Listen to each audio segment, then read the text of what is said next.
Welcome, everyone, to Chirping Zebras, episode 65. Mark Riley alongside Gino Binda Jr. and Josh Dolan coming to you from the interwebs.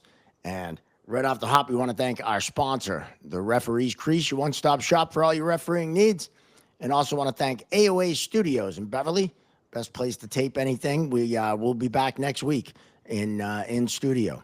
But for today, we're on the interwebs. And we want to remind you to like and subscribe on YouTube. All right, we got to get there. We're almost at 1,000, boys. We're getting there. And want to find us on all the social medias, Instagram, Facebook, and, of course, the TikTok. We're out there. So find us and like us and subscribe. And the first thing, we talked a lot last week, Gino, about Chris Rooney and the injury he took, which was absolutely gruesome. And he's back refereeing as of taping tonight. He worked the other night in Edmonton, and thank God he's okay and the eyesight's fine. And they needed him. They needed him back. Yes, I mean he's one of the best referees in the league. I mean, him and Wes, and you got a whole bunch of others, but he's one of the top. So glad to see he's all right, and he's doing good. And that was a scary, scary moment. Things happen quick. I mean, I look at my nose. I mean, I took a stick in Sioux Falls one night. It's close to your eye. It's freaking scary. Pucks fly, sticks fly. There's no out of bounds. It's a dangerous environment, but you got to be just lucky sometimes. I think we've all taken a stick to the face at some point, right? Mine was in Sioux City, Iowa. The Sioux City Musketeers with Dave Lorai, Mason Lorai's dad, who plays for the Bruins. Kid hit another kid in the stick, kind of similar to the Rooney one, where the stick just came flying, caught me right up here, but the cut was inside my nose, and I bled like I was in a horror film. It was awful. Ugh. And we've all taken a puck and a stick to the face, and but luckily Rooney's is okay. I say let Rooney and Wes McCauley ref every game in the Stanley Cup final. Just have them two ref every game. For my money, they're the best. Yeah, I mean that would be nice. They let Coho won't happen. They let Coho do it in the Worlds that one year or whatever it was, right? Yeah. No. I think they should just let them rip, and but it won't happen. But Hebert is in there, like you mentioned, and Danny O'Rourke, so they'll probably be in. Sutherland's right there too. Who else is there? Yep. Wes McCauley. I mean, Wes is. Well, we already talked about him. But yeah, we should. I mean, should we reveal or talk about our list of officials that we at some point? Should we blast it out with like Luke? We should do like when the final comes after tonight. We should go here because tomorrow if the series ends tonight, tomorrow we'll know who's working, or even by tonight. I mean, we should know. So next week's episode, we'll look at our list and see who won. Josh, I don't know if you're aware of this one, but Luke Galvin, a former guest on the show, we all three of us put down who we thought would be the 4 referees and 4 linesmen that would work the Stanley Cup final, and we actually put in a 5th on each as like a backup or whatever, to see who would win the guessing and the betting for bragging rights among our group text. So we'll know next week. So we'll reveal our lists and see who was right. I think I got one off. I think I already lost one. Yeah, me too. But yeah, we had a few similars, but Wes and Runes were in there. I think I had Danny O'Rourke. So we'll see. I think Gord Dwyer. I think is he out? I think he might be out. But I think he is. We'll look at our list next week and see who won. All right. Without further ado, we have a great guest today on the episode. Very excited to have him. Been trying to set this up for a little while. You might recognize his voice because he has spent over 20 years on the radio, currently with 100 FM, The Pike in Worcester. Please welcome the very handsome Mike Shue, everyone. Oh, thanks. I asked Mark to include the word handsome in my you call them credits, right? Comedians call those credits. Yeah. Oh yeah. Absolutely. Thank you for doing that. Yeah. If I can the Venmo the $5, that would be that'd be cool. Nope, no need. You know what? I feel Okay. I'm a guy who's confident to tell another man he's handsome. So I'm gonna go with it. Good for you. So as I sit with two zebra heads next to me, no, you want to start off. You grew up in Natick, right, in Mass, and Yeah. you're a Boston fan, right? What sport do you gravitate the most? I mean, we all love all four of our Boston sports teams, but which team really is your in your wheelhouse? Well, I'd say it's the Revolution. I mean, that's why I came on the podcast. You guys are. I didn't have that one on the bingo card. Holy. Yeah. I said 4. Soccer. That's not one of them. 5. Holy shit! Next thing you know, it's gonna be the rugby team in Quincy, the Free Jacks. Hey, we got a great rugby team here in Worcester. You should have them on. Yeah. All right. That's definitely it's rugby. I love watching hockey. I'm not like when it comes to sports, I'm a casual fan. I'm not like a big stats guy. I don't care where Devers is placing his foot, and what angle it's at. I don't get down to the minutia, but I enjoy watching mostly hockey and baseball, a little bit of football. And you know what? My dad was the world's biggest Celtics fan. There was no bigger Celtics fan than my father. He was a huge Bob Cousy fan. When he came to this country, it was in '64. He's heard about this team from Boston just winning everything, and he just started following them, and then finally moved to Boston. Our rule in the house was you can't watch TV while you're eating dinner unless the Celtics were on. Then you had to roll that thing out into the dining room. And he thought Red Auerbach was God, and Larry Bird was Jesus, and just every game. Never won. And then I moved away and just lost that. I don't know why that didn't sink in with me. But, it's weird. It must be like a gene thing. I don't know. But, I mostly love watching hockey and baseball and the occasional, curling when it's on. Oh, curling. I got hooked on the curling, man. I got super hooked on the curling. We've talked about it. The curling or the girls? No, well, I got into both. Wait a minute. I'll clarify. Fair question. I like both, but I really like the women's curling. That's what I really got. That's what I'm talking about. They go at that broom so hard, right? I mean, they go at it. I was hoping a boob would fly out by accident. It never happened. But I'm a big fan for the love of the curling. game, Mark. Right. For the love of the sweep. So no, you mentioned your dad came over to the US. Where are you? Where's your roots? Where are you from? He's from Taiwan. Oh, okay. And his plan was to come over, like a lot of kids even now, come over, go to UCLA, get your doctorate, go back, teach at the University of Taipei. That was the plan. He came over here, as I said, in '64 in Southern California. I can't even imagine what that's like. And he was just like, I am never leaving this place ever. He's just like, this is the greatest country in the world. I'm never leaving. So, and then he met my mother, she was in nursing school in Pittsburgh. So they met in Pittsburgh, and that's where I was born. Nice. And she's from Pennsylvania. She's a Pennsylvania girl. She's a coal miner's daughter. Oh, wow. Nice. That is a little unusual, right? Taiwan and coal miner. Yeah. Yeah. At that time. I didn't mean that in a negative way. I tell you, at that time, my family out there, they lived in one of those towns that the company built and the company owned, and then they moved on when there was nothing left in the mine. And I don't think they'd ever seen an Asian person in general at all until my father showed up with my mom. And they were just kind of like, what's going on? But, my dad had a sparkling personality, so he won him over pretty well. So when he walked in, the record skipped and everyone looked at the door. Yeah, the big scratch.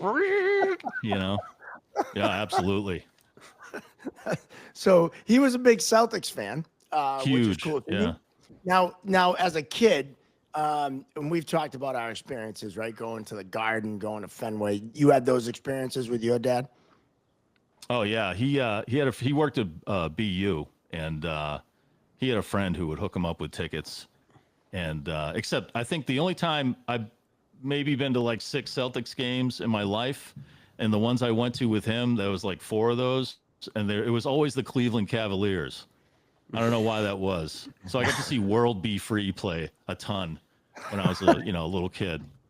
But they were good That's seats. They were awesome. right down near the court. Yeah, and it was Perfect. the old Garden, or else I know a couple times we sat way up, and I was just about like 10 or younger, and so when I sat in the seat, that yellow railing Yep. that was around, we had seats like right at the edge. The yellow railing was like right in my eye view, so I had to stand most of the time, and the place was filled with smoke. Good memories. Yeah, that's right. You could smoke in the Garden. Yeah, yeah. Wild back then. These guys are What- down there running back and forth on the court, and they're breathing in, menthols. Now you spent some time in Richmond, and where the Renegades play in the East Coast League, and Gino and I both were, refereed down there. And what was that like being down in Richmond? Because Richmond, down south of the Mason-Dixon line, it gets kind of a little different than up here. Oh, absolutely. It gets so much slower. Real slow. Like, how y'all doing today? I'm like, great. Where's my friggin' coffee? You can't do that down there. That's not, you just say, everything's great, ma'am. You sir and ma'am. And it was a little tough getting used to because it was just moving so slow. But Richmond is a great city. It was super cheap to live there, and I was in a band at the time. And so, it was all part-time jobs and stuff. And it worked out pretty well. And the Renegades were great. When I first moved down there, it was kind of a sad organization. They were definitely ragtag, and the arena needed work. And then Craig Laughlin from the Capitals, at that time he was retired, came down and bought them with a couple other guys. I think he was he was also the GM, and he really whipped that organization into shape. He made it a real entertaining experience to go to a game, and he had that place filled. I don't know, when you guys were in there, was that like early 90s, late 90s? I was in 2000s. I didn't. I think I only went there once. Yeah, I was later in my days. I was down. My first season in the coast was 97, 98. And I lived in Raleigh. We had our league apartment was in Raleigh, so I went to Richmond a bunch of times. I was there all the time, and the Richmond Coliseum, and I loved going up there. They were like I the really Renegades did. or something when I was. Yeah, they were in the Renegades. southern. They were the Southern Pro League when I worked, not the East Coast. Okay. Well, Yeah, Richmond. they changed their name to like the River Dogs or something like that for a little while, I think. That would be that would be a fun show to go through all the different minor league teams and all the different changeovers and all the names. Like there's a million of them, like the Mississippi, whatever, right? Seawolves. Yeah. Well, the best one was the Macon, Georgia, when they had the radio contest to name the team, and they came up with the Whoopee. They were the Macon Whoopee. I'm not even kidding you. Yeah. That's not a bit. That's legit. That's like, yeah. You had a bit. You had a bit with minor league team names, Well, like the Pensacola, whatever, something. I do have a bit about that, but the Macon Whoopee, you should have saw their logo. They changed it after like 2 years, I think, and but they were the Macon Whoopee. So, oh yeah, they're running out of team names. I won't launch into my, into my thing about naming teams after body parts they shouldn't. Now, well, Richmond holds a kind of a special place in my heart for a couple of reasons. One, I set the penalty minute record there for the league in the East Coast League for 304 minutes in penalties with Hampton Roads Oh at my Richmond. God. Another Yeah. one in control. Yeah. Yep, that was Hampton Roads. Those are always good games. The Hampton Roads games, because they were the arch rivals at the time, and they'd bust like 3-4 buses in, and yeah. those people were complete assholes.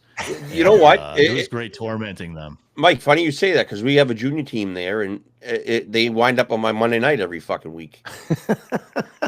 How come it's always the Hampton Roads team? I'm like, I don't know, something in the water down there. Well, they had Brof was the coach, John Brophy. Oh, he's the best legend. Oh, okay, And, yeah. But yeah, so I set the penalty minute record, and then the next time Hampton came, it was right after Christmas, and the place was banged out, 13,500. It was a sellout because they expected another shit show, and I think I called 3 penalties. It was like a great hockey game. Everyone was pissed, because no one fought, and it was such a great hockey game.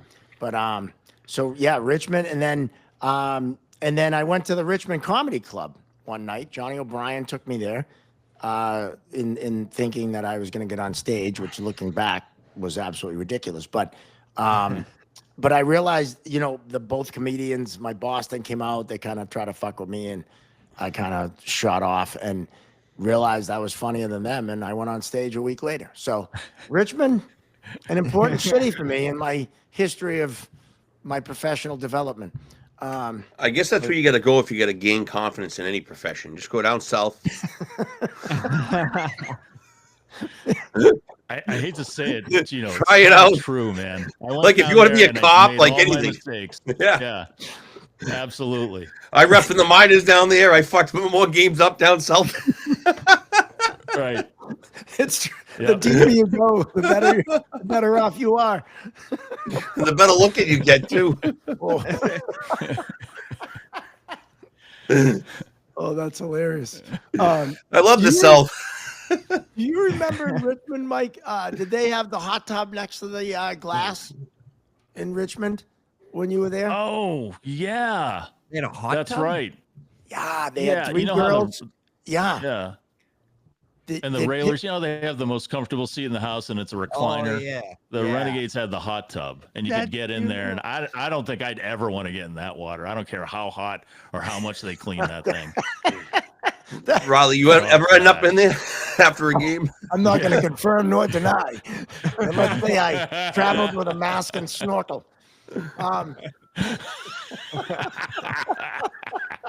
That thing was crazy. Right on the glass. Oh, yeah. I'll never forget. I'd love to go to Hey, Richmond. how'd you miss that call? I don't know. They got 3 broads in a hot tub. We're proving again that we're a woke podcast. Yeah. That was some of the best stuff, though, in the minor leagues. You just saw so much crazy shit. It's the best. That's what I love about the minor leagues with hockey, baseball. You just see like crazier shit. And the real crazy stuff sometimes makes it, like in Pittsburgh, they have the pierogi races, and in Milwaukee, they have the bratwurst races and stuff. That was born from some minor league GM who was like, fuck it, I'll put on the suit. Let's get out there and entertain that crowd, It's so true. Baseball has some great ones. Some of the shit they do in the minor leagues just to get people there and stuff is just absolutely hilarious. I mean, free gerbil night and all kinds of different. I saw guys race tricycles on the ice one night. I forget where we were. It was somewhere like Huntington or one of those places up north. They literally had people on tricycles just getting wiped out. It was crazy. Like you just see the stupidest shit. And yeah. That's my favorite thing as a supervisor now is the shit they do in between periods. Sorry, Josh, go ahead. Oh, no, I was going to say, and it kind of goes along with what you just said, the in-between periods. The craziest thing I've seen in between periods at like the Railers game is Shu losing 2 pie eating contests. You know what? That's bullshit. That fucking mascot was holding my head down on the pie, because he's a fucking disc golfer, and I said something to him out on like at Maple Hill or something, and every time I go there, I'm like, hey, look, it's tracks, and I can know he's giving me the finger under that big white fucking 3-finger glove. Fuck that guy. I could have won that. And that other one, this dude had a lumberjack, that second one, and he had more pie left in his friggin' beard than he actually ate. Like he gets up and it's like, oh, it looks like a friggin', a scene from the Texas Chainsaw Massacre. This is the guy that You're sits like, oh, he's behind the winner. scorekeepers. Oh, it's rigged. Don't ever fucking do that. I love Shoo. You just shit talked the mascot. Fuck that guy. Dude, mascots can be Seriously. dicks, dude. Yeah. Oh yeah, absolutely. Yeah. Riley knows he fought one or tried to. I almost killed a gator That's in right, yeah. Louisiana. I chased that fucker around the ice and chased him right into his dressing room. Dude, Oh, yeah. I told you about the time your buddy Hammer hid the head of the mascot in Charlotte one night. Yeah. He Yeah, fucked with that's it. Oh right. yeah. Yep. Charlotte, that was Charlotte had Chubby Checker. That was the name of the mascot. It was a bear. And we shared the dressing room. I think I don't know if I ever shared this story on the podcast, but probably. But we shared the dressing room with Chubby Checker. That was in Bojangles, right? The Bojangles rink. I don't maybe. It was in the Charlotte Coliseum. Yeah. Was that what it was called? I think it's Bojangles, yeah. Okay. So they had a curtain between us, and he was dressing on that side, we're dressing on this side. So the first time I go to Charlotte, I lean over, the curtain, and I'm like, hey man, let me ask you a question. And he was like, what? I go, you ever throw that suit on and bang the old lady in it? And he looked at me. He looked at me like I was an alien. And I go, what? I go, that's the first thing I would have done when I got the job. And he was just like, and he didn't think that was funny? No, his reaction was, what's wrong with you? That guy shouldn't be a mascot if he didn't think that was fucking funny. And then I said, at least throw the head on, dude. Come on. And he did not find me funny at all. No, we used to force the curtain open. We're like, dude, we're not doing this. You're a pot, yeah. Oh no, that guy. He never said hi to me again. Every time I go in, I'd be like, "What's up, Chubby?" And he would never. He wouldn't talk to me after that. I thought it was a legitimate question. Give him the old, how's the wife? What's wrong with you? And then you can fuck with him when you're on the ice too. Oh yeah. When he comes out for the pregame. Yeah. Oh yeah. It's the mascots. The mascots in general are ridiculous, but yes, I mean, in these minor leagues, baseball and hockey especially, they're just wild, absolutely wild. And of course, in the movie script, penalty box, every mascot we meet, I ask them if they're a furry, dude, and they all deny it. They all deny it. A couple of them get mad at me. What's stopping us from doing that movie? Like we just saw Pat Shea do one. Let's have him produce it. That's what I said. And throw it right on fucking YouTube. I want Pat Shea to play me in the movie. There you go. You can write. Yeah. I don't know, Mike. Have you seen Full Ride on YouTube? No, show? I haven't. No. Oh, does that involve mascot sex? Might. Not yet. The way this show's going, it might. Not yet. But Filming starts up again soon. I know, but they did kidnap one of the kids and overnight and handcuff him to a bed. Our buddy Pat Shea, who was on the podcast, who was a former guest, he made his own show, Full Ride. It's like a sitcom on YouTube. And I play the coach, and Gino plays the assistant coach. And actually, episode 4. Well, this is dropping. Episode 4 dropped tonight when we're taping. But when this comes out next week, episode 5 will have dropped. He made 5 episodes, and it is absolutely hilarious. That's well done. I mean, very well done. And what's fun for me, I only knew the scenes that I taped or that, Gino, you and I were involved in, right? Right. I didn't see the rest of it. So every time I watch it, everything's brand new to me. Right. And Me it's too. fucking hilarious. Absolutely hilarious. That's what I kind of like about it. We only saw not even a fraction of it. No. Like a sliver. I want to know when we're all in the next season of Shoresy. Yeah, seriously. What's the holdup, Josh? That should happen. They all said they were coming on here, too. Well, what we should do is we should go like the Bill Burr route because you can get away anyway. You can get away with anything through a cartoon, So why don't we just make like a referee cartoon? Just make it a fucking cartoon. Gino, you're throwing out ideas here that we should do. Yeah, I let's mean, do it. You know, I'm throwing out ideas so someone can reach out to us and say, "Hey, listen, this is or what we're go, gonna do." or go and do If it. you're and not steal doing the it, Yeah, idea. we'll just fucking do it. Yeah, Yeah. Or I steal mean, the like I know idea. nothing about anything I just said, so You're good at watching. yeah, I'm good at ideas. You know. Like I like my father. I just throw shit out and make sure, like, someone fucking do that. Who didn't do that yet? I said that a week ago. You didn't do that? That's awesome. Would you talk about getting off track? Yeah, right. You know what we need? Well, we Richmond. We need to get these guys. We need a zebra. We need zebra mascots. We need a couple of suits made.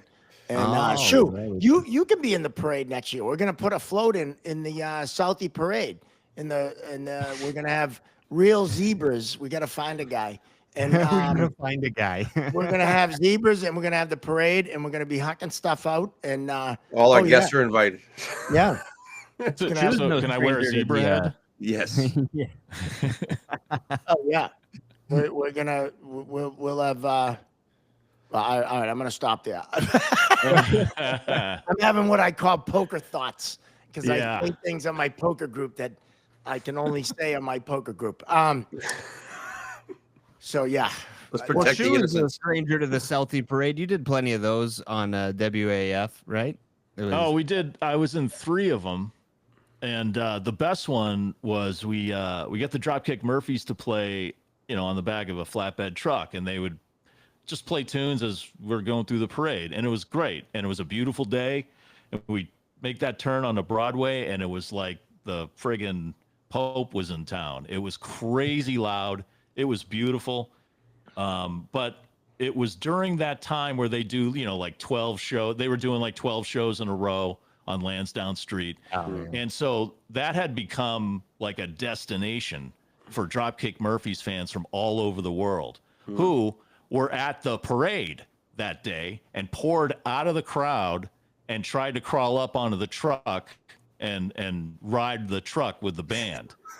And so the band is trying to be nice, like, hey, you can't be up here, because the police started beating these kids.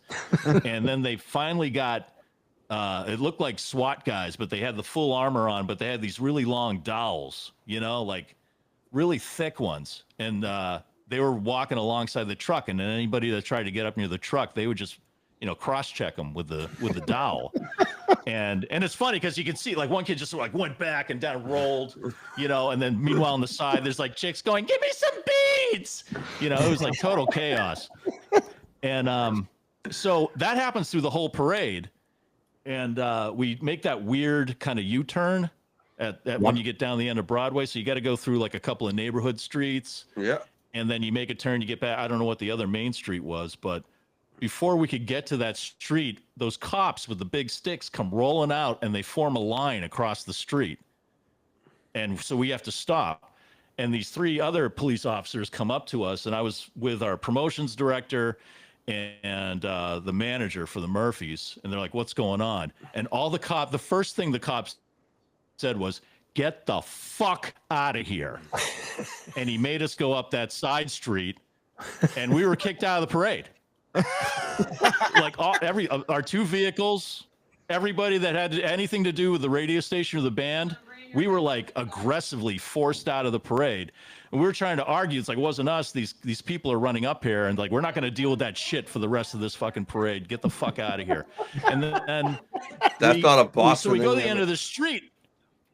Yeah, I know. And so we're standing there, and we're like, okay, well, I'll just walk back to the T station, the way I came in. And so I start walking back to the street, and another cop comes up. He said, where do you think you're going? I was like, I got to go to the T station. With my car, I'm parked over wherever. And he's like, no, you're not. You're not coming. None of you are coming back this way. Get the fuck out of here. Again, that was, not one, please. Not one, please. I was really disappointed. You got kicked out of You did get a please. The fuck? Yeah. Oh, that's right. I'm sorry. That's a I forgot. Boston That's understood. That Yeah. is. Yeah. And I believe that was the first time they had to kick a float out of the parade. Now, was LB involved in that float? I don't think he was there that day, but I'm sure he was supposed to be there. He just wasn't there. He was there somewhere in the crowd. He was like, I think I'm supposed to be on that truck, kid. You know? He was cross-checking people. Yeah. He was the guy cross-checking the kids. Yeah. That's Or punching wild. them in the face. But yeah, so like both the Dropkick Murphys and us were just like, that's a point of pride. First float ever to get kicked out of the parade. We got to get the Murphys on our float. Oh. I don't think they're welcome back. Yeah, I don't know if they are welcome back. We might be a one and done too if we have real zebras leading the float. Yeah, right. You know, like Budweiser has the Clydesdales, but we have zebras. we have the zebras. What's wild is I remember. So when I lived in Southie, my house was right on the parade route. Well, it wasn't my house; it was my mother-in-law's house, but it was right on the parade route. And I remember the drop kicks coming by. But what's funny is the drop kicks on some local band that like no one knew. How, like they kicked them out of the parade, and it's like they're the Dropkick Murphys, like out of the Boston St. Patrick's Day parade. You know, only in Boston. Yeah. They just didn't. They didn't want any of it. You're done. We were finished for the day, man. It was fun. Every time I talk to Kenny Casey, that's always the first thing we bring up. Like, how's it going? It's like, that's right. We were the first. I think probably the only, right? I mean, has that ever happened again? I don't know. I haven't been able to go back, Mark. We'll try. We'll try our hardest. Oh, you're on our float, but just the thought of a float getting kicked out of a parade. Think about that for a second. Who the fuck kicks a float out of the parade? Like all those parades. Can you imagine? Like that's of all the crazy shit, right? Yeah. It's like, and we were just trying to drive a straight line, get out of there alive. Well, shout out to the Boston cops though. They do have that's a shitty day for them. They love it. Yeah. Boston cops. That's a tough day. Any festival day in town, any of those festivals that go on, they love those days. Yeah. Yeah. All my buddies, all the kids I grew up with in Celtic are all cops. Well, you've either become a cop or a criminal. Yeah, fair enough. That parade, because I was in. Yeah. I was referee. Yeah. Either way, you're an asshole. Right. And then you migrate to Braintree, Weymouth, or Hanover if you get a deal. I forget what I was going to say. Shit. Oh, I was in the parade this year. That's why and like you said, it's bedlam. It's bedlam. Oh yeah, yeah. It's like the beads thing. When did that get out of control? When did that become a Southeast St. Patrick's Day parade thing? I mean, it's like, I don't know. They were going crazy for beads. I remember we had another float one year, and we tripled up on the beads because of that first year we ran out, and it was just it was crazy. I don't know, but other than that, it's your normal day. People urinating and vomiting and possibly having sex or unconsensual rubbing up against somebody. It's you have it in every major city. It's not good seats are still available. Bring the kids. Yeah. Bring the family. It's a family-friendly day. Now, I've never been to the Boston St. Patrick's Day parade. Is the requirements the same in Boston to get the beads as it is in, like, say, Mardi Gras? Yeah, except in my personal experience being in Mardi Gras, you got to ask for that. Not in the St. Patrick's Day parade. They just do it. They just. Even if all right, I don't have any beads, but thank you. My experience was different. I didn't see that once. So maybe where in Southie or New Orleans? Southie. I didn't see that once. Maybe I got to get better beads, but I didn't see that once. Or glasses. Or something. Referee. So and I was hucking them too. I was heaving those beads, but I didn't. There were no benefits from that. Mardi Gras. You know what's funny about Mardi Gras? I was down there for Mardi Gras because we had a league apartment in Biloxi, and I didn't know Mardi Gras is not just beads and boobs on Bourbon Street. That was like an alliteration I almost did there. I think that's what they're Sounds called, like the right? name of the book. When you do all the letters. Yeah, beads, boobs, and books on Bourbon Street. So I didn't realize from like past Christian, Louisiana, all the way over to Pensacola, they do, Mardi Gras parades. And everywhere else except Bourbon Street, they're like family parades. It's not wild, crazy beads and all that stuff. Because it's kind of a quasi-religious holiday, I think. It's like to get all the end of demons out or Lent. something. Yeah. But yeah, I just found that interesting because I was like, oh, Mardi Gras parade in Biloxi. And they're like, no, it's not like Bourbon Street. And Mark's got like a big inflatable penis ready to go. And I two just went bags of down and beads. flashed. I was flashing everywhere. I didn't care. But that's freaking wild. So you've been on the radio for a long time. Yeah, too long. Yeah. And in radio, I'm sure you've seen, or I suppose I should say heard, crazy shit. What's the craziest thing on the radio that has ever happened when you were on the air?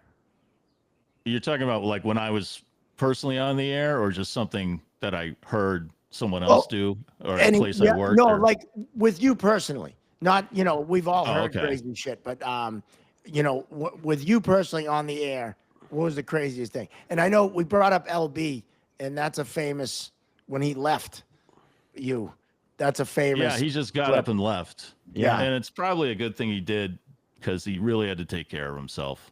Yeah. And not to be a downer, but the guy, that's what happens with when I guess you have CTE and you've broken every single bone in your body, and so yeah, LB was great to work with though, because I got to tell you, he 50% of the time he made me laugh, and the other 50% he really pissed me off. So he's never dull. He's definitely, Right. When he showed up, he was never dull. Didn't you try to fight him once or a few times? That was, bad judgment on my part. I was drinking whiskeys. We were at some place called Anthem, or some stupid, shitty, trendy bar on Causeway, and then we came out, and he wanted to go out, and I was like, no, I got to go home. And then he was giving me, come on, you pussy. And I turned around and I said, shut the fuck up. And I put my fist up, and he just laughed. He laughed. He's like, I was like, yeah, this is pretty stupid. Why did I even fucking do this? So Now, his fist was the size of my head. Why would I do that? Whiskey balls. That's why. yeah. Yeah. But I'm glad he did get help, but that when you were like, LB, what are you doing? I was like, yeah, where are you going? We're like in the middle of a break. What the fuck's going Iconic on? clip. And And I like, remember LB jokes sending around Josh so- out. Yeah. And Josh was like, yeah, he's gone. I was like, what do you mean gone? I was waiting for the bit. I was waiting for the punchline. I was like, this is going to be good. Nothing for, 3.5 hours, nothing. Yeah, and like on the way out, he gave me the duties of taking over sports on WAF. Like you can kind of hear it in the back. He went, Josh, you take over sports now. I was like, I don't think you can do that. I don't think you can just give it to me. Oh man, It's awesome. Hey man, you got a job. yeah, hey man, you gotta Hey kid. yeah, never a dull moment with that guy. Oh, absolutely. How many times? You know what? That's a guy who, when it came to like being at work, at any job I've ever had, I've seen him the most naked. Seriously. Radio and things can get crazy, and you see some nakedness here and there. Maybe it depends what station you work for, and there was a lot at WAF. When the Mantown girls would come in, or there'd be something going on. But I swear to God, there were times where I'd like walk into the office, and we had this little leather kind of love seat and he'd be like sleeping on it with his leg because he was tall, so his legs would hang over the side. Absolutely no pants on. And so I'd walk into my office, and this is like it's like facing the hallway. This isn't like hidden, like if you walk by, you couldn't see him. He was like right there. I just remember walking into my office, and there's like his fruit basket, resting on the fucking leather. And I was just like, LB, what are you doing? And then I had to shake him. He wouldn't wake up. I really thought he had died. And he was like, "Oh, I was like, why aren't your pants on?" He's like, "Oh, it's fucking awful itch and da da da." Like, the door's open. People can see your nuts. I don't know how many people have walked by since you fell asleep. I mean, they're gonna fucking fire you, man. But that office was like right outside the studio door too. So like anybody that had to, it was a high traffic area. So other people have had to have seen him. Luckily, awesome. It was just, but yeah, that's day in the life. I'm very lucky, been very lucky to work in this industry for this long. And I've met and worked with a lot of amazing people. And I tell you, I say it every time, because I've done like landscaping jobs. I've worked in restaurants and stuff. This is the best job ever. I don't have to wear a suit. I don't have to work in a cubicle, Or pants, apparently. Yeah, I know. Sometimes pants are optional in an office environment. And no one would ever know. No. Well, unless they were with you. I do have to say, those AAF days when it was you and Hillman and Danielle and LB, I mean, that was some of the best morning radio ever. Seriously, and I mean that. Like, I used to love listening to you guys because it was just such great banter, and it's just so good. Yeah, the chemistry with that particular lineup, especially with Spaz. So when it was Spaz, Kevin Barbary, LB, Greg, and myself, when Spaz took over, that really started to get really good. Like he was definitely something in the sauce. And then when Danielle came in, I had gone to middays, but I would come in a little early for the crossover and spend about 30 minutes with them. And that, I'll tell you, man, that was like, I don't know. It was seriously top shelf. Like I'm very fortunate to work in that environment with like the best of the best and try to stay sharp in that environment and everything that goes along with that, because you go in that room and you just got to be like, okay, what direction is it going to come from? And you just got to be ready to shoot all back. directions. Yeah, I know. Sometimes it was all directions, those fuckers. Kind of like this show. Yeah. But at the same time, it was a tough transition going to the Pike from AAF because it was kind of like moving down south, the way I described it. Like at the Pike, it's a much more chill environment. People are a lot nicer. It's not the pressure cooker AAF was. And it took me a while to get used to that because I thought there had to be an extreme fear and paranoia that went with going into a radio studio. You had to feel like you were on guard and under attack all the time. And not in a bad way. It's just like you get ready for the ball busting, and you got to have something ready. And going to a really chill atmosphere, it was a little tough to actually transition to that. But yeah, those times, especially with Danielle, because Danielle, wherever she goes, she's the smartest person in the room. She is as sharp as a razor, and she's not afraid to fire it right back at you. And I love her for that. She's amazing. So those yeah, definitely those days, that was the best. And it was the chemistry.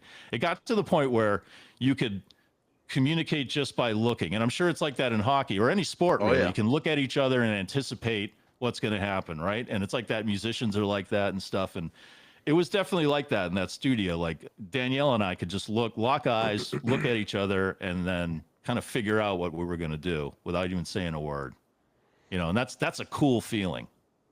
That's like a feeling. Yeah. I can understand how, the musicians or artists or athletes are constantly chasing that, because it's a high that's really only available in those little tiny moments, and I can understand getting obsessed and chasing that. And, So yeah, you're right, Mark. Those were the best.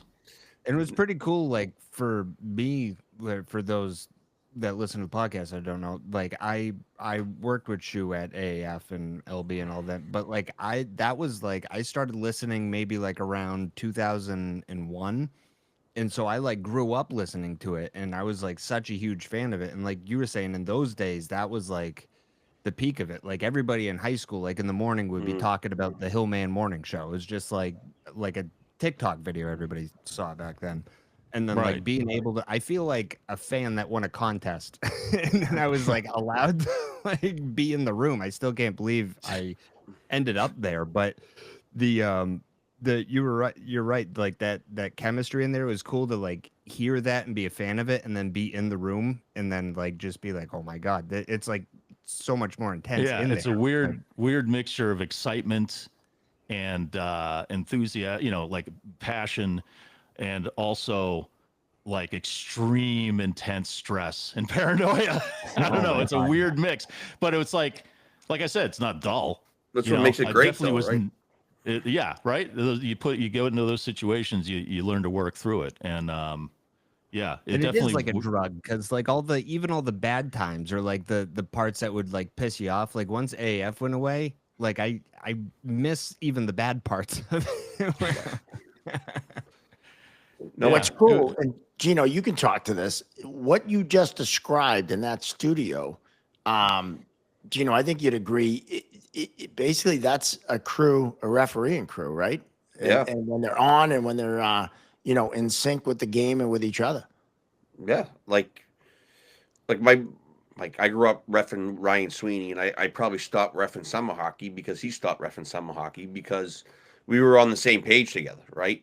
He'd go over a coach, I already knew he was going to say without worrying about it. If he was somebody else or a new guy or someone like that, you're like, oh, what the fuck they saying, or why did they just call that, or what are they doing, or all that kind of stuff. Like even positioning wise, like you just know what's he going to do before he does it.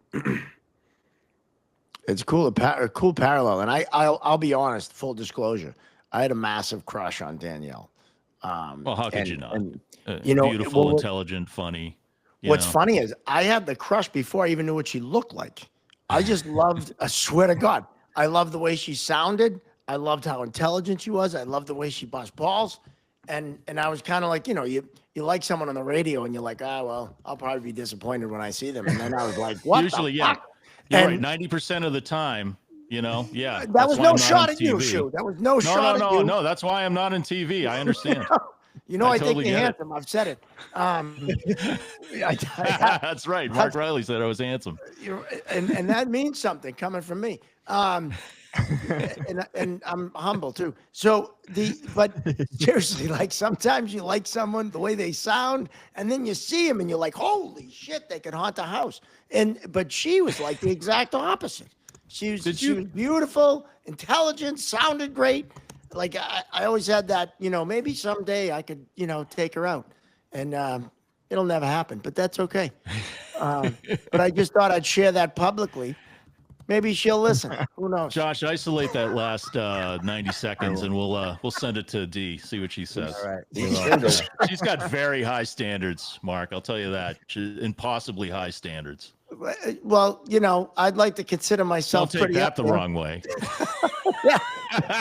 I'm sitting between two cartoon zebras. I mean, cut the shit. I have my look at. I got my entering New Ringland. Oh my God! And at first I wasn't sure if it was because of the trophies or if it was how an Asian guy would say it, but okay. I said that only you. I wore this shirt just to make that joke because you were on. Thanks, Mark. That's really considerate. And what's funny is I say that you have like one of the best radio voices. You know what I mean? Like you just got that voice. Yes. Marlboro so Reds. Great. That's the secret. 2 packs of Marlboro Reds a day. Thank you, Philip Morris. I think it's the mic. That's a nice mic. That's the same one you have? I think. Well, yeah, it's the same one I got. It doesn't make me sound like what that. one? What do you have? It's an SM7B. Is that the Shore one that you told me to buy, Josh? Yeah. Oh, Yep. I think I have that too. No one's ever said nice Mike to me. Maybe Danielle will. What? Oh, one can dream. Yeah. Nice, Just Mike. make sure Why, your grammar's thank you. on point, and she'll be happy. Well, Yeah. I'm. My friends say I'm wicked smart, so I don't There know. you go. I can use the right pronoun. What do you?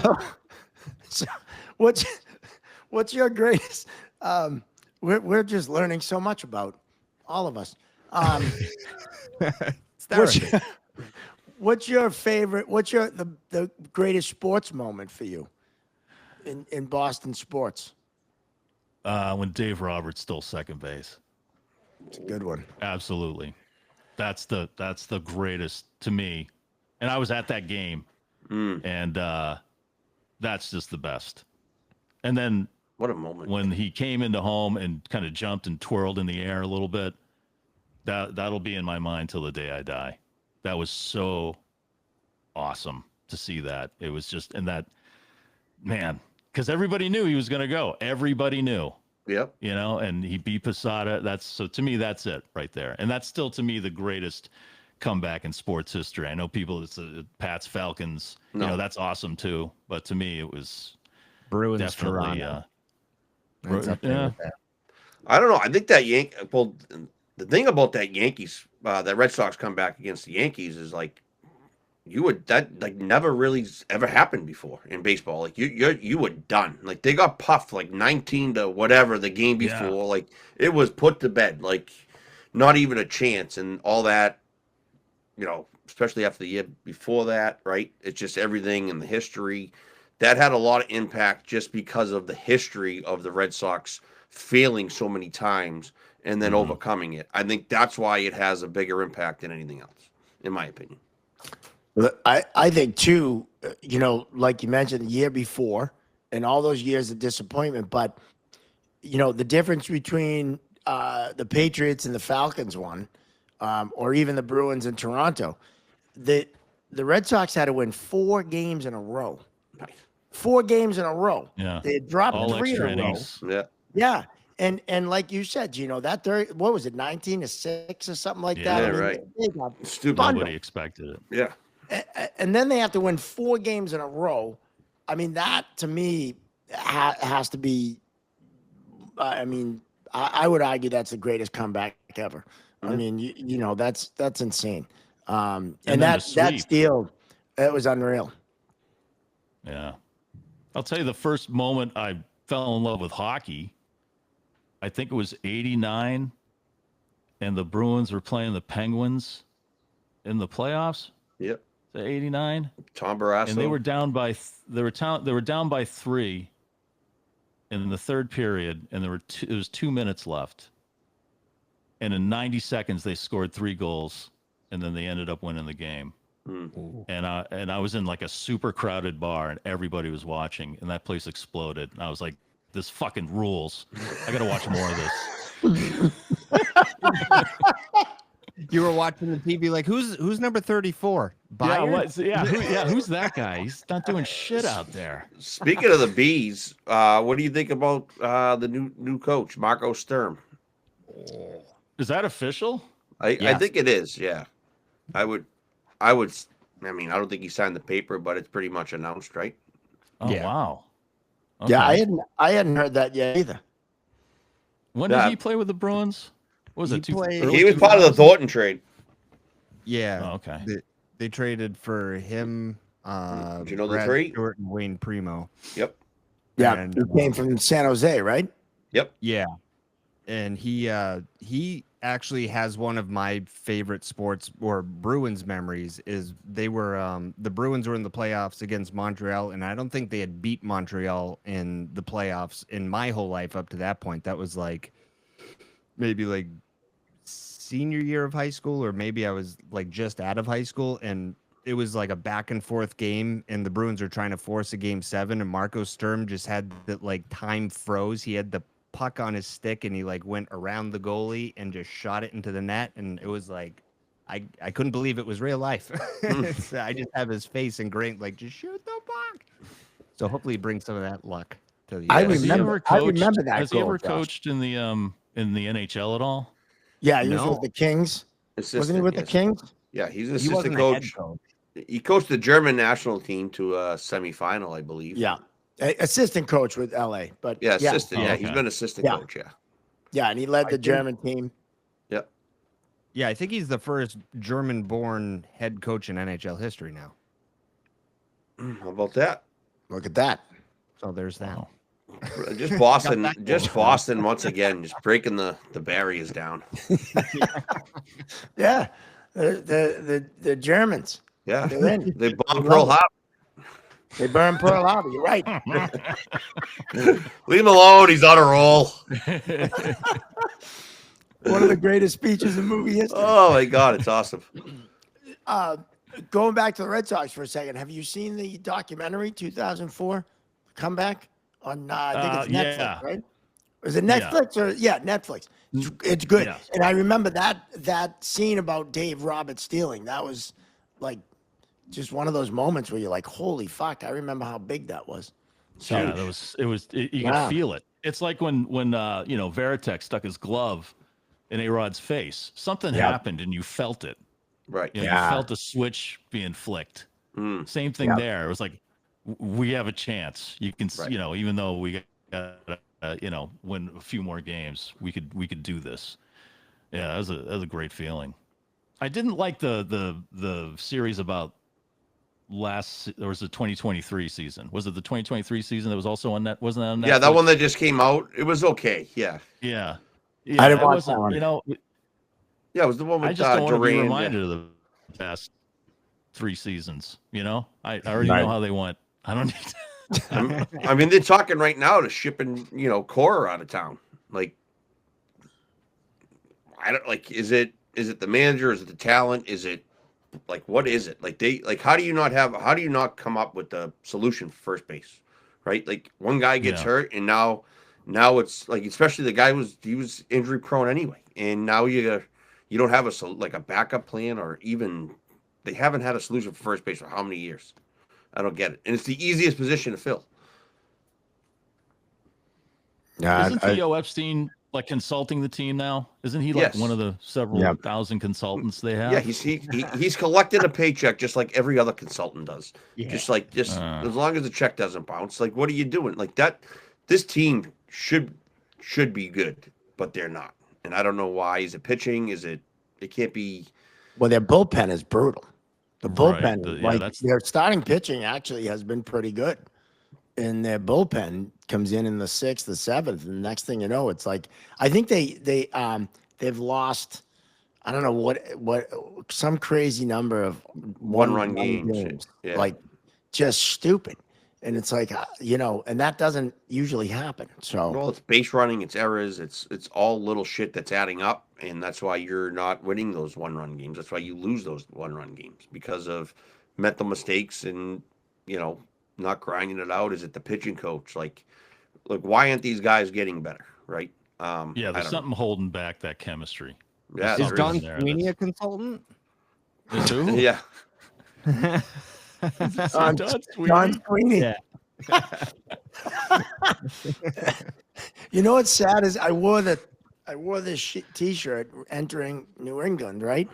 And we are like none of our team. We thought the Celtics, and they got bounced, right? The Patriots are still figuring their shit out. The Red Sox look like they're back to their suck ways, and the Bruins, who knows how long it'll take for them to get back. So it's like, Well, the You know? Bruins are still in it. They're just on different teams right now. true, very Good true, point. Very True. very true. Yeah, Machi's gonna win another one. Frederick. Yeah, he I hope might. so, man. Yeah, that would be cool for him. That would be cool for him. Although, What, I'd like to see that, but I'd like to see Connor McDavid. I want to see him know, win one. Yeah. yeah, his 'cause- name should be on the cup. Did you guys watch that? What was it? The Inside the NHL series on Amazon? I watched didn't. like No, the I first didn't. couple episodes. I don't think I saw the McDavid one. I remember you telling me about it Yeah. though. But he's getting to the, you guys know, he's getting to the age where recovering from injuries, is getting harder and harder. Like, how much longer can he play? Because he's, what is he now, 34, 35? Something like that? Is he up I didn't that? Is think he he was that that old? old. No, he can't be that old yet. No, he's No, I not think old. he's like Young. late 20s. Yeah, he's still young. But he was just saying, the clock's ticking, and He's 28. I'll be right back. 28, Okay. yeah. I thought it was he just 28, looks yeah. 34. All the stress yeah. of being up in Edmonton. Yeah, he's lived a hard Yeah. his NHL years have been hard, when you think about it, on him and we've talked about it before how he's starting to take matters into his own hands because the refs aren't protecting him. He cross-checked he had that cross-check in the face, when he smoked the guy in the face. It's like, we've talked about that. I mean, bringing that up because we are zebras. Refereeing, what's your take on that? Not just in hockey necessarily. Umpires, football, umpires. What's your thoughts when you think about officials? I give them, I hand you guys just as much abuse as I do a lot of the players. I thought you were going to say respect. Yeah. No, abuse, and then there's the respect part. Yeah. I think that is it just me, or does it seem like they're loosening up the NHL a little bit, or is it just me that I'm seeing more? I'm seeing them letting get away with more stuff. Yeah, I mean the officiating across the board has they are letting more stuff go. They're missing more stuff. I think they're downgrading some of the more violent penalties to minors. Part of that, I mean, it's multifaceted, but you also, and we've talked about it a lot, you have referees that are in the NHL that haven't been refereeing all that long, and they really haven't figured it out yet. They really don't know what the hell they're doing. And so that's kind of, I think, part of it. And it's, you still have those guys we talked about, like at the beginning, Rooney and McCauley and O'Rourke, but a lot of the younger guys who are newer haven't really figured it out yet. And, it's a problem. Who was the toughest ref you guys think worked the game? Like a guy that the players were scared to fuck with. Terry Koharski. Oh yeah, Koharski. Terry Koharski. Like, You guys had him on, Don- right? yeah. Yeah. But Yeah. like Well, Rudy, and that's Don, like Rudy, that's like, Don's brother. That's Don's brother. Oh, Terry. okay. All yeah, right. And we both worked with him in the minor leagues, and he commanded everyone in the building. yeah, like I tell the story all the time. Like, we were in Hartford one night. It was like a Wednesday night, and we had a bet with the locker room attendant that helped us out with the team. So like he would like fill our waters up and stuff. So like there was a bottle of Grey Goose he would put in, and Hartford was the only place, one of the only buildings that had one TV timeout. So if you had three, you couldn't get a game in under 2 hours. So with one TV timeout, you can get a game in with, under 2 hours. So the bet was we'd throw the kid $5, right? Put in the till. If the game went over 2 hours, he get the money. And if the game was under 2 hours, we got the bottle of Grey Goose. So I was with Terry one night in Hartford, and like, I don't know, it was like a fucking trip missed or something, and then Terry ended up running somebody, right? And then everybody started fucking beaking, and he just motherfucked everybody in the thing, and I was up doing the line change. And, I go, boys, don't fuck with him tonight. He's fucking pissed off. I was like, I don't know, something happened. I go, he's in a fucking mood. And I think we had one other penalty the rest of the night, and we were in and out of there. It was fucking awesome. The only thing that stopped us from getting the Grey Goose, and went to fucking overtime. Oh. He almost did his job. I'd say NHL wise, I mean, I think for my money, Andy Van Hellemond was the best ever. And he was my boss in the East Coast League. so I'm a little biased, but I think he did more Stanley Cups than any other ref. And everyone talks about him with, a level of reverence, but you had all those guys back then, Coho, Van Massenhoven, Andy, Terry Gregson, Bill McCreary, I was gonna say McCreary, Kerry yeah. Frazier, who was also on the podcast, Paul Stewart. All those guys kind of had that presence, Big that personalities. across, Yeah. across the board. I think that's what's kind of missing a little bit in the NHL now. And again, you have your Rooneys and your McCaulleys and your guys that have that because they came from, they've been there so long. And I think you see that in probably every sport. NBA, you have those guys, and in the MLB, you definitely have those umps. Some are pretty hated, but I think it's every sport. Have you ever paid attention to Rooney when he's on the ice? Like when you're like live, like just like because I watch the referees, like that's what I do. But like my wife's like he looks pissed off, like he looks disinterested, he looks irritated, and I'm like, well, yeah, I'm like you're just getting fucking hit. Remember he called us after that Stanley Cup Finals last year. We were heading up to the studio, and I can imagine like the pressure. Like I've been involved in like pro playoff games, right? Conference finals, that's about as high as I got. I did finals in the East Coast League.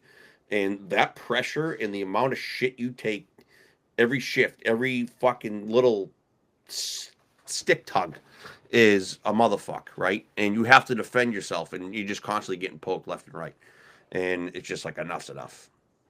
Who determines what determines what referees officiate the Stanley Cup? So how they do it is the CBA, they do it's all merit based and it's all performance based, and they have stats on all these guys and they project in the winter meetings. This is how I know it's done. Like 10 years ago I've heard about this. This is how they did it. Was in January they seal it up, like they predict just because of the CBA, because of injuries too, right? So if like a referee gets injured, and he was predicted if the season ended January 1st or whenever they did it, say it was 15th, this official crew would have worked the finals, so they would get that bonus money, or half of it, or however that fucking worked out. So at that point, right, those are the guys that are kind of in the mix for the playoffs, and right then and there, it's basically theirs to lose. And like shit happens through the course of a playoff game, right? Like it's like I said, it's merit based. So like, say like that fucking dive penalty Bear called the other day on Kachuk that nobody really liked. I kind of liked it. He's known to call those fucking penalties all the time, and that if that impacted the outcome of the game, and he had like one or two mishaps, like that might eliminate him from moving on to the finals, where Rudy had a clean slate, nothing really happened in his games, or it could be a coach fucking personality thing. I don't know how the NHL does it; they might just not even include that. But like in college hockey and stuff like that, that factors in, just a little bit. But the NHL is pretty much merit based, and you're only really seeing the guys working that came up through the system, came up through the minors. There's not too many referees working right now that came up through that, however the combine call it. Garrett Rank was one of those guys. He was golfing, but he came in, and worked his way up, and he has a long road to go. I mean, he's a pretty good official, but he makes those mistakes you shouldn't be making at that level that the Rooneys and the McCaulleys don't make, right? So I'm not saying he's horrible. I'm just saying at that level, to be great, you need to be like those guys. Because like when like you just said it, the McCrearys, the Fraziers, the Kohaskis, those guys, like you couldn't beat those guys out in the finals, and that's where these guys are. So yeah, actually Garrett Rank was the ref who came in for Rooney when he got injured. Yep. And I did text Runes and say that's kind of a big step down from you, but it's all experience. Refereeing I think is all experience, and I don't think I wasn't comfortable going out there like Brady says, like having the answers to the test until I was like, 38, 39, like towards the like end of my career. Like it didn't like I think it had to do with too, right? Like I wasn't going anywhere. I was where I was. I found my level. Everybody has their level. Find it and enjoy it because officiating's fun. And it doesn't matter what level you're at. Like, with women's hockey might be your level, high school hockey might be your level. And go out and enjoy that part of hockey because those levels need good officiating. And it's fucking hurting from the top down and the bottom up. Like I see it now. There's two like 19-year-old kids out there working together and no one's teaching them how to fucking do it right. And they think they know how to do it right. And when I was coming up, I had Riley out there with me or fucking, Jimmy Doyle or whoever teaching me how to do it the right way that would pick up that slack that, that frustrates youth hockey. And, it would be, kind of make the game whole, not just letting it fucking run off the rails. I don't know. I'm on a little tangent, but I love the fact that you said it took you a while to figure it out, and then you pointed out that I was one of the ones that helped you. yeah. So it's just extra long. Well, you know that what? means. Like, dude, like you and Luke used to tell me shit all the time, and I'm like, oh, that's what the fuck they meant, right? And I'm like, why didn't I figure it out then? Like, you gotta go through, you gotta live it, you gotta experience it. You can't just fail. like these guys, like even like you're dealing with, like I'm dealing right now with all these phone calls and everybody wanting to, get into college hockey and where I stand next year and all this kind of stuff. And the one thing I always ask them, I'm like, well, what's your game count? Like, what's your experience? And they're all like, well, I deserve something. And I'm like, well, you don't deserve shit. Like it's earned. So, and right now, I'm telling you, the state of officiating is pretty good. We got a lot of people registered, signed up, locking and rolling. It's competitive now. I got people complaining about not getting enough games. So I don't know if that's society and, the world we're in right now, or people just love It's the officiating. podcast. Yeah, it's the Yeah, podcast. it must be the podcast. Definitely the Yeah. podcast. Yeah. Yeah. Hey, Chirping zebra.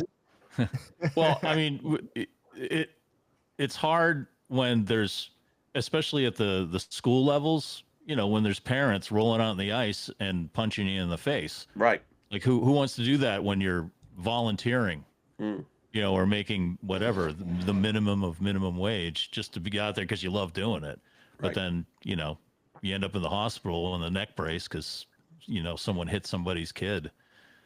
So I can see how it would be tough to get people to do it at that level at any sport because it happens in every sport, unfortunately. I mean, it takes a lot of courage to referee, right? Like you have to go out and make tough decisions, right? Like someone's going to be pissed at you no matter how you slice it. You're not going to make everybody happy in the building. And I just fucking lived it. My daughter's final. We got porked. Not going to lie. The referee's not one fucking penalty call. Not one. Not one call. I'm still pissed off about it. Not going to lie. Here comes angry Gino. I'm still pissed. And both those kids, it wasn't our tournament and wasn't our assignment. So like I had every right. If it wasn't me on the bench, like I'm telling you, if it wasn't me on the bench, like another coach would have lost their fucking mind. Like, I love it.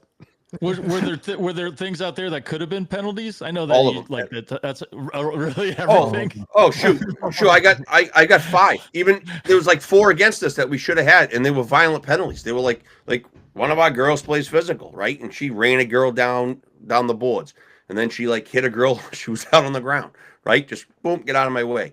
Should have been called. And I'm like, what are you guys fucking doing? Like, I don't know.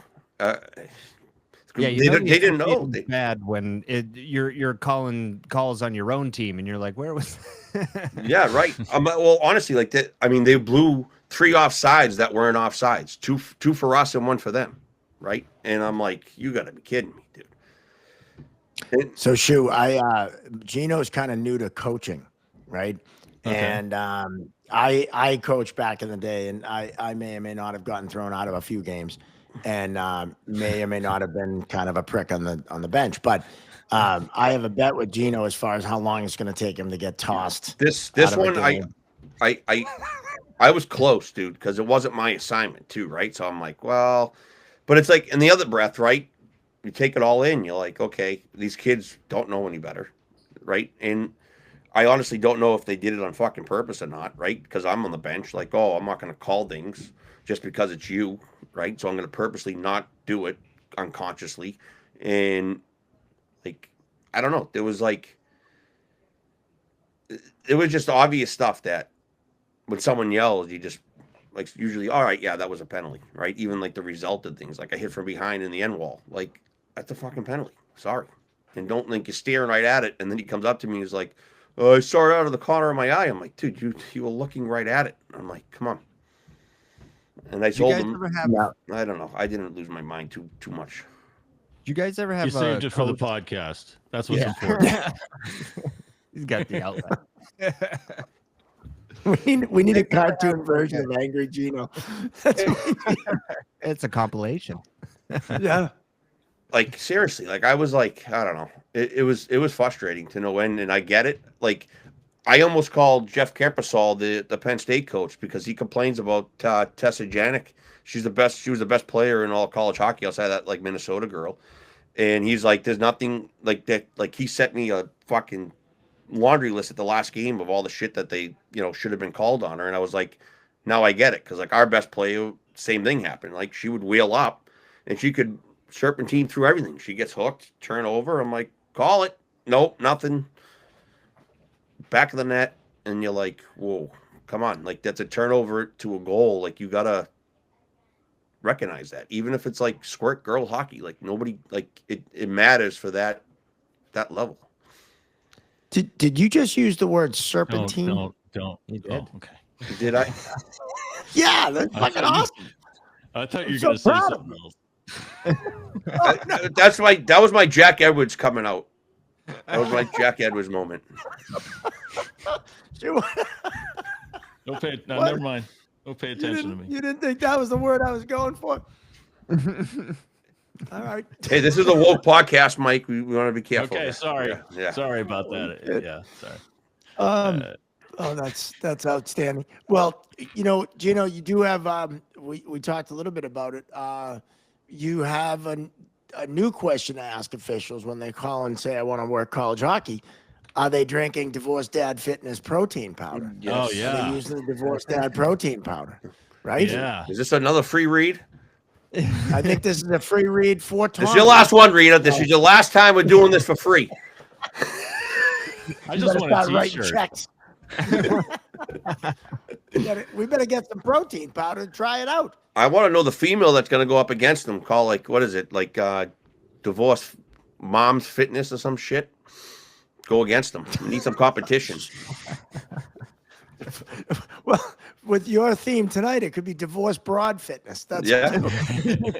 I know. I forget I'm on a pod. Can we edit that?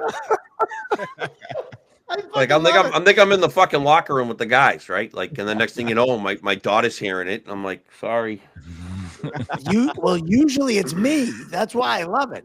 Yeah. Usually it's me saying this shit. I'm fired up today. One thing I'd love to hear from you, Mike, is and we talk about it with other people, but your favorite sports movie of all time. What's your favorite sports movie of all time? Oh man. I know it's a tough question. There's a lot of good ones. You can break yeah, it down by sport too. That's hockey. Okay. Best hockey movie. I know it's not so realistic, but I love the first Goon movie. It's just I think that the people in it did such a great job. It was hilarious, and I thought that was really good. Based on our buddy Dougie Smith. Slapshot. Former guest. That's like one of those movies. Yeah. Yeah, Slapshot. That's right. In Goon, right? He's a real dude. Yeah. Dougie Smith, a good friend of the podcast. That's like, that's one of those movies like when I used to flip through channels, before I cut the cable, if I saw that was on, that's it. I'd stop, cancel all the plans for the rest of however long it was on and just watch it, Yep. All right, baseball. I watch a lot of Shoresy. That's Shoresy's great. Shoresy's good. Baseball. Shoresy's great. I like for baseball, I like only the baseball parts of For the Love of the Game with Kevin Costner. He's throwing a no-hitter. And but then they split the movie up with him going through his relationship problems. Mm. You know, with a couple of women, and I'm just like, can we just get rid of that part and stay with the no hitter? That would have been an awesome movie. So did The Natural? Did you hear that thing? Yep. Oh, Natural. Yeah, Natural is good. Okay. Yeah, that's a good one. Yeah. Football. Yeah. And football. I don't know. I'd have to say it was North Dallas 40 with Mac Davis and Nick Nolte. I love that movie. Fantastic movie. That's the movie where I first saw boobies. Oh, okay. There you go. Unfortunately, though, I was with my mother, so it was a kind of a yin yang moment. It was great, but then you got to take the bad with the good there. I have a similar story with that. I love that movie. Slapshot. Yes. Yeah. Oh no. You know what's funny is, I think you could ask any guy. Yes, it's fine. Yeah. All right, not any guy. Most guys could tell you the first movie they saw boobs. It's just Airplane for me. That was my movie. Airplane. Oh yeah, that was a great shot. Yeah, Yeah, when the gratuitous. boobs come across. Oh, that's right. Yep. Yes. Yeah. No reason at all. Love it. That was my first Love it. boob scene. I think we all can That's remember. a good one. Oh yeah, yeah. Mine was Titanic when I was 5. Oh dear. Titanic has boobs. Yeah. Really? What scene? Yeah. Briefly. When he's drawing the Yeah. when she's like, paint me like one of your French girls or whatever. Yeah. and he's Oh. drawing her. See, the movie was too long. I just and I knew the ending. So Riley already father. snapped one off and he passed out. yeah, and that was the Before that Leonardo. scene. That was the Leonardo. All right. He's a good-looking dude. All right. Oh, Come on. yeah, sure. Not judging. You ever interview Leonardo on the radio? He doesn't really do media tours. I've been on the show with you. I've been on your show. You've had me Oh yeah, call a in couple times. Yeah. You come out here to Webster Oh, by yeah. the lake there. We did a Zoom cast. Yeah. Yeah. And then when the whole thing went down with Timmy Peel, you had me call yeah. with Tim Oh, Peel. right. Yeah, that's when right. He got fired for the I'm not hotline. gonna. Oh, that. I thought you were talking about when he lost his mind on the kids, because that No. goes through my mind all the time. I'm Yeah, like, yeah. because I could see it escalating there, because like one of the kids was like a fresh prick, and Yeah, I'm yeah. like, dude, like you're barking up the wrong tree. Like you have no idea, like the amount of experience I have to what you that you have in your whatever. I'm gonna keep my Yeah. mouth shut. No, it's hard. Have either of you guys ever had to been held back by someone else physically? Yes. Like if someone said something or did something to Well, you guys on the ice? I've Like, had in uniform. I've had run-ins with coaches in the hallway, like down in Florida. The fuck's his name? Malcolm Cameron, the Florida coach, fucking came charging right down at me after, like, they wanted overtime too, but like crazy situation that ended the game into overtime. I said something to one of his players that he fucking told me to shut the fuck up, and I threatened to kick his guy out. Blah blah blah. We went back and forth, right? And then at the end of the game, I'm walking off the tunnel, and like you walk, it's like behind the net. So like their team goes off that door, we go off this door, and like our locker room's like in the middle. So like when you come around the corner, like I just saw him charging. I was like, fuck it, let's do this. And me and him were like, fuck you, right? And like security had to like fucking pull us off, and like, I told the story about the owner there before, right? And he's standing there, Craig Brush, and he was like, hey, can I talk to you after? I was like, why don't you come in for a beer? Let's go, me and you. And like I had that same interaction with him at one point, like earlier in the year, and we squashed it, and we were friends at that point. So like he came in and we talked it over, and then he relayed it back to Malcolm. And then I had him in the fucking playoffs. It was awesome. It was one of the best games. I officiated all that playoff round, I think. And, my boss is afraid to put me in because of it. And I go, listen, if you can't trust my integrity, then why the fuck am I doing my next game anyway? I go, why am I even working? I go, I'm going out there to ref the game that comes to me. So, it doesn't matter. I go, that's over, and we're moving on. And that's happened a handful of times with like one or two coaches. But never players. Players, not like that. I had one kid get in my face one night.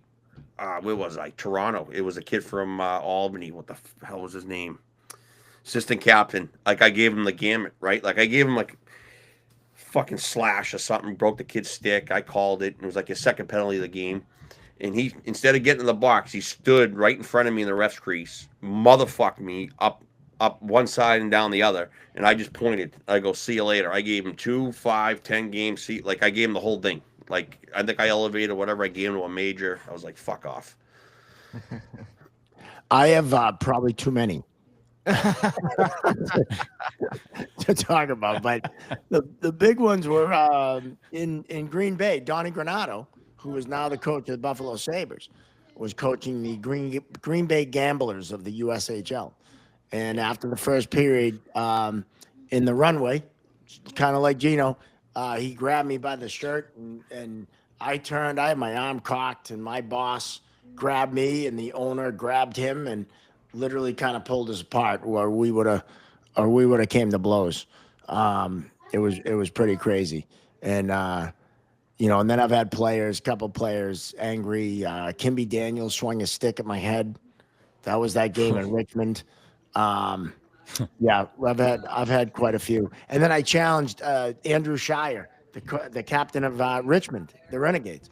He wouldn't stop one night, and finally I said, "Hey, let's go to center ice. I'll take off my shirt, and I'm gonna beat the fuck out of you in front of everyone, and I'll end my career."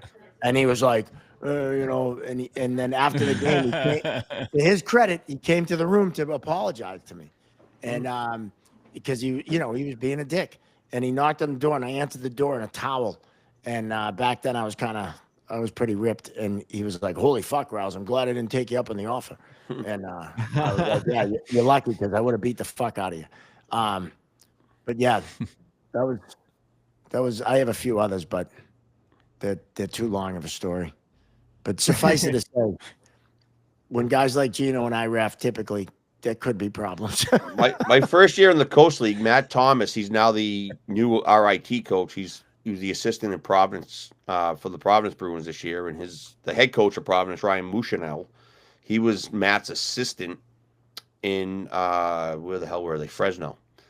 And the referee room had a door in it that led into the coach's room. So like in between periods, like those guys would just motherfuck us through the door. And just talk to themselves out loud, and I took the bait every fucking time, and I had to say something.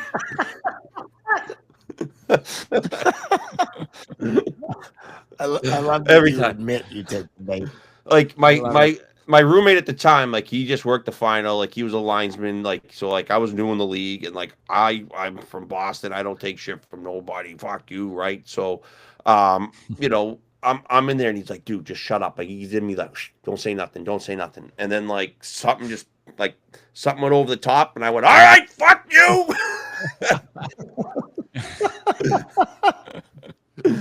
It's hard to keep professionalism sometimes when people are running the mouths. Oh, dude. I'm like, open that fucking door. Say it on my face. Oh, man, I was nuts. But, yeah, Coast League, it's fun. Minors. That's where you do all your learning. I love the minors. Now on the I get it. Oh, go ahead, Riley. No, go ahead, Josh. No, I was just gonna say on the other side of that, Shu, I know me and you, we've worked together for a while. You've told me stories about people you've interviewed, and I feel was there anybody you ever had an exchange with or a back and forth where you're like, I might fight this guy after interview? Didn't you almost fight Henry Rollins or something? No. That was more of a press conference, and there was a guy from the former WHFS in Annapolis, and apparently they had a little history together. And this was at the Reading Festival in England, so they set up a kind of a press area, and he was going to go in and just take questions from a crowd. He wasn't doing one-on-ones. And so he came out and he sat down, and before we could start asking questions, this guy walked up to him, and I couldn't hear what they were saying, but I was about 10 feet away, and he was like right down talking into Henry Rollins' ear, and Henry Rollins kept shaking his head. And then the guy got up, turned around, walked away, and Henry Rollins stood up and went, "That's right. Walk away, you fucking faggot. Think about the physics. My fist in your fucking face." And I was like, oh shit. And right at that moment, the producer for the Q&A is pointing at me, because I was like, I'm getting there early because it's Henry Rollins and I love him. I'm going to ask the first question. And there I am. And Henry Rollins is like veins coming out in his head and stuff. And I was just like, okay, how do I lighten this up? You know, because I was going to ask, oh, you got a new bass player, blah, blah, blah, blah, blah. And I was just like, listen, I hear you're a coffee enthusiast. What kind of coffee do I have to drink to maintain the intensity that you do? And he goes, it's just fucking drip, man. All right. You put the coffee in and the water and you wait for it to be done. I was like, okay. And I just walked away. I was just like, holy shit. He just tore into everybody. He just didn't want to be there. But he didn't want to fight me. And if he did, I'd be running. I'd be fucking running. I had a band victory almost break up when I was talking to him once. Yeah. These guys got into a fight, the Jayhawks. They were around in the 90s. And they had a couple of hits. And I was talking to them. They were playing live on the air. And I asked a question. And the guy was answering. And the other main guy kind of went, huh. And he's like, what am I saying now that's not correct? And then they just started fighting on the air, like they weren't even on the air. And the other guy, like, I'm out of here. And he left, and he pushed the microphone on the boom, and it swung around and almost hit the other guy in the face. And he turned around. I'm like, oh my God, they're gonna fight. It's gonna be crazy. But yeah, he left, and that was a tense moment. And then like 2 months later, they broke up. So I know the one I'm thinking of. The lead singer of not Jane's Addiction, because him and Dave Navarro just had a thing on stage where they kind of got in a physical altercation. Yeah. You were like, I was at a house party and a huge brawl broke out because oh, it was the best keg party I've ever been to in my life, and it changed in seconds. And it was like, I'm a huge Jane's Addiction fan. And he had a side band, and we had done a promotion where someone could win having them in their backyard and play acoustic. And he said, I'm not playing any Jane's Addiction. I'm going to play music from this new band. And we're like, whatever, just let's get him to this guy's house. And it happened to be in Natick, you know, where I'm from. And it was a great party. I got there, and I noticed there was a full band set up. And Perry Farrell was up on the deck eating chicken and hanging out with everybody at the party. And he was like so cool and friendly with everyone. And then they got up and they played full on electric. It wasn't acoustic, and they played all Jane's Addiction songs. It was totally opposite of what they demanded of us. And it was so amazing. And he was like passing bottles of wine around. And so they're done. And Perry Farrell's married to this very beautiful Asian woman. And so he's walking up the steps, and she was there, and he's saying goodbye to everybody, and they're breaking down. And some drunk guy goes, yeah, thanks for bringing your Asian prostitute wife. And she, before he could do anything, she turned around, ran down the steps, and clocked this guy right in the nose and sent him back on his ass. And then a melee ensued. And there was like her and Perry Farrell and guys in the band and road crew and drunk Natick people just fighting. It was a brawl. And this woman was taking guys out right and left. I mean, she was like punching people in the face and knocking them out. And so they hustled the band out of there. And the crowd physically ejected this guy and his like 3 other friends. At some point, someone threw a full beer can and hit another guy, so they had to call an ambulance.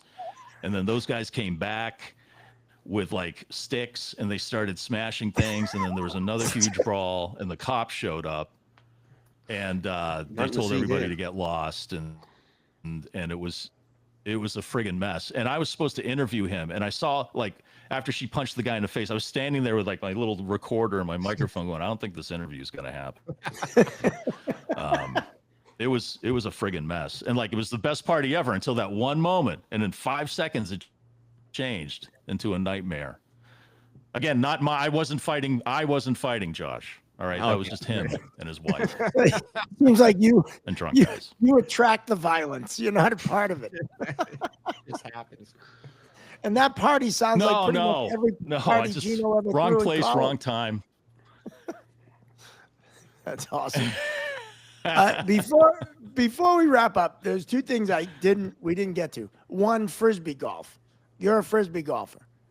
It's called disc golf, Riley. Have a little respect. Fuck, my bad. I'm sorry, man. I was all excited to talk to you about something you love, and I fucking They have the same kind of refs that golf has. It's like guys in vests that stand there with little flags, just like in ball golf. Yeah. I love it, though. You should give it a try, man. Is disc golf? No, we're going to come out and play. Is it a foursome? Is it like absolutely.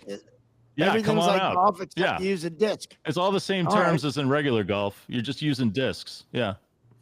And you got to smoke a lot of weed. You just you play like actual golf though, right?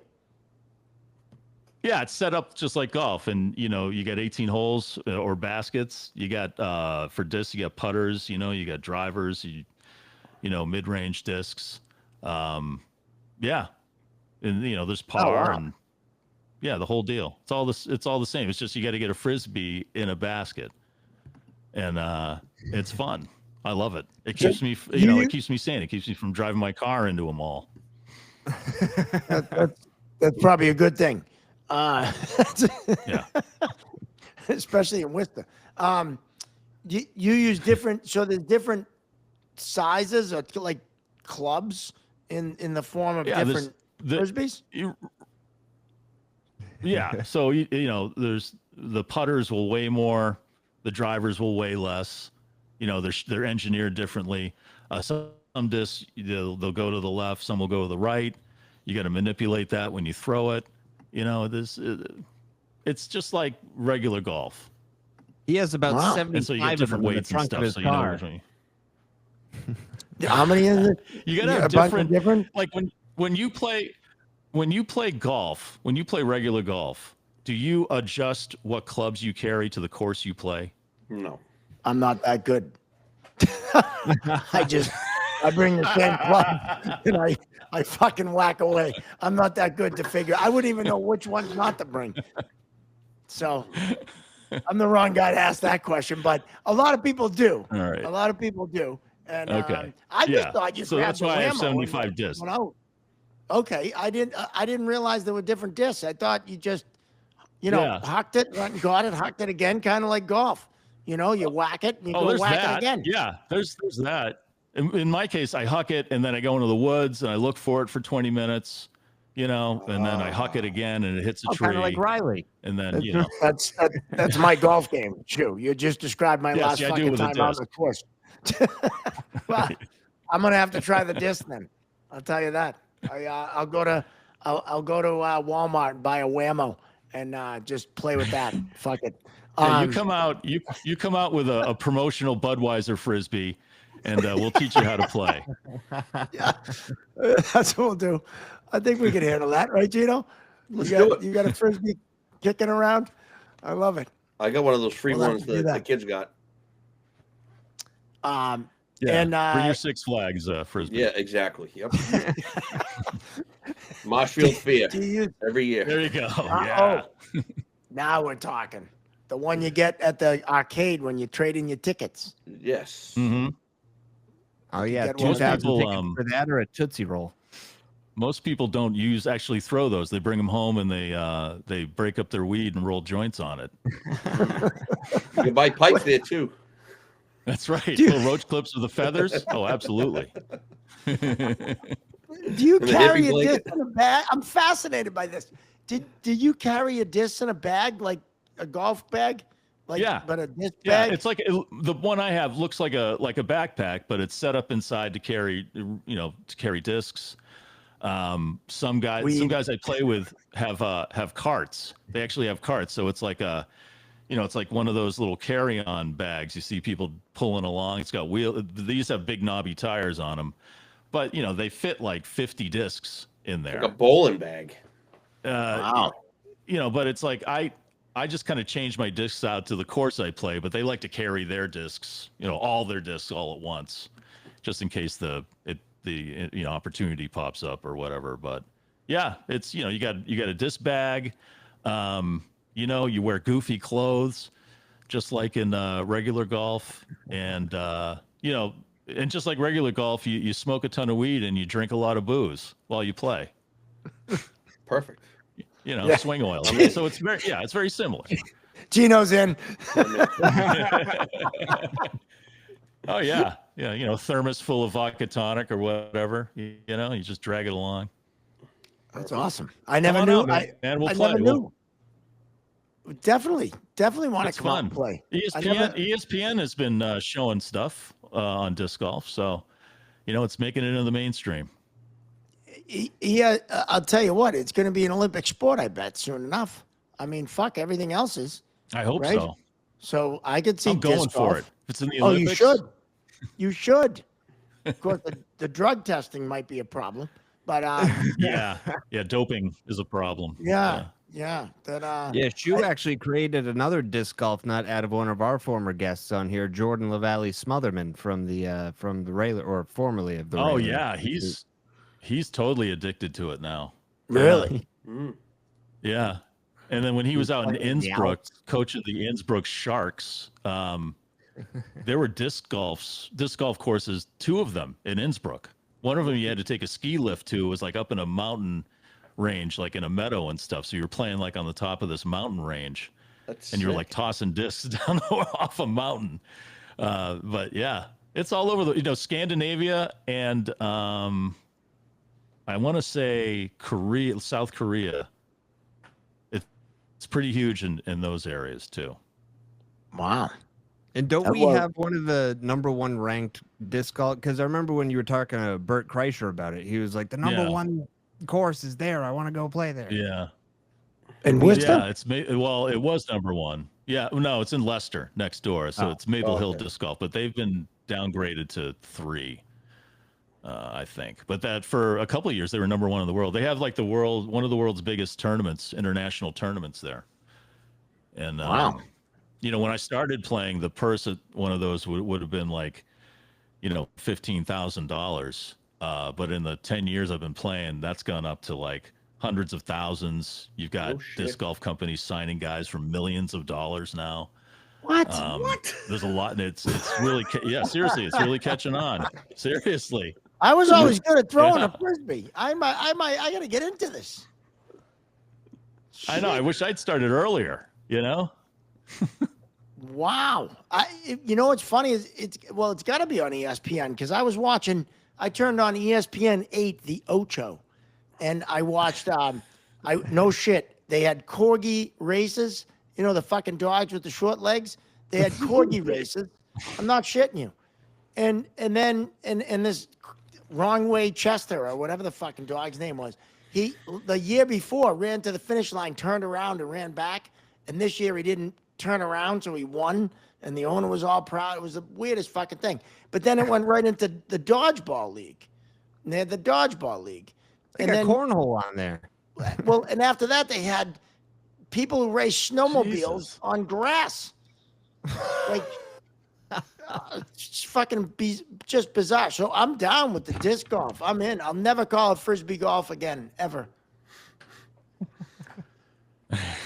Come on out. Let me know. We'll go out. We are blessed with awesome disc golf courses, in central Massachusetts. Beautiful place. We can take you around. It'll be fun. We're in, man. We're the zebras are going frisbeeing, discing, golf discing. You disc should golf. dress like refs when you play and give other people on the course a hard time. We'll go up to Maine. Awesome. My college roommate's into that shit up in Maine. Well, he's from Maine. They're into a lot of stuff up there. there. A great state for disc golf. Yes. It's they've got the most disc golf courses per capita in the country in Maine. Oh yeah, he's all about it. I'm pretty sure he has a course in his yard. Some nice ones. Wow. What's do they have driving ranges? Like you just go and fucking whip discs into a field? They don't, I don't, nah, yeah, called the you gotta park. go to the local football field for that. Yeah, you gotta go to the park. They do have like putting, areas and stuff, but nothing for driving. Yeah. Wow, I'm fascinated right now. I think I smell a new Chirping Zebras video. You know what? I think we're definitely the zebras are going discing. I'm telling you. Do you call it discing like golfing? I'm just wondering. I'm fascinated by this. Disking. I'm gonna go discing. People, what's wrong with you? We call it getting high. Are you gonna wear your bell bottoms? Call it getting high. Yeah. Oh, absolutely. Oh, I'm glad I brought it up. Seriously. Yeah, come on out, man. I might we might want to get into assigning the refs for that, Gino. Let's do it. Why not? We're I don't both say no to money. Yeah, let's do it. right? Absolutely. Get your official zebra disc at chirpingzebras.com. Another Yeah. merch idea. Another merch idea. We've had a bunch. Yeah. You'll We got sell all them too. Sure, you'll love this. We're thinking of coming out with yoga pants. I don't even know if I talked to you guys Stripes? about this. My friend Jessica came up with the idea that you put the logo on the ass of a yoga pants, because what do guys do when yoga pants walk by, right? And you'll see the zebras, one on each cheek. Respectfully nod and look forward. That's what I do, Mark. All right, well, all right. Yeah, you're worried your wife's listening to this. She's Yeah. right down the hall. Shut That's the why fuck everyone Gino put his glasses on. That's what you do. And you tighten up your neck muscles. Anyway, all Not a right. bad idea. Well, I think we're gonna end on the yoga pants. That didn't sound right. Okay.